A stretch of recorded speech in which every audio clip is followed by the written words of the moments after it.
Je pense qu'il est prématuré aujourd'hui de dire on va se tourner vers la Chine pour atteindre nos objectifs en matière d'électrification des transports. Euh, c'est, je pense, une-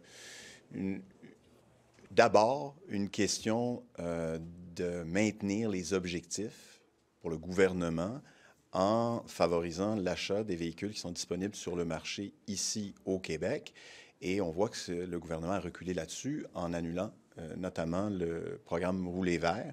Et c'est là où le gouvernement doit agir, c'est continuer de mettre en place des mesures qui favorisent justement ce virage-là.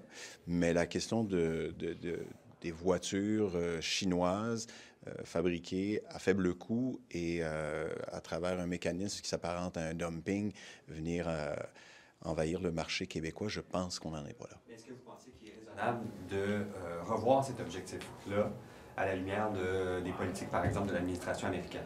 Euh, Je pense qu'il est prématuré de revoir cet objectif-là et j'ai l'impression que le ministre Charette, à l'heure actuelle, voit la menace de tarifs de M. Trump comme un prétexte utile pour pouvoir commencer à faire un virage ou à reporter les cibles qu'il s'est lui-même fixées, alors même qu'on est à l'étude d'un projet de loi, le projet de loi 81, qui révise une bonne partie là, des lois environnementales du Québec, où on veut resserrer la question là, des ventes de véhicules lourds, polluants, donc améliorer le bilan de ce côté-là. Ce serait absolument contradictoire que, par ailleurs, on repousse les échéances pour 2035.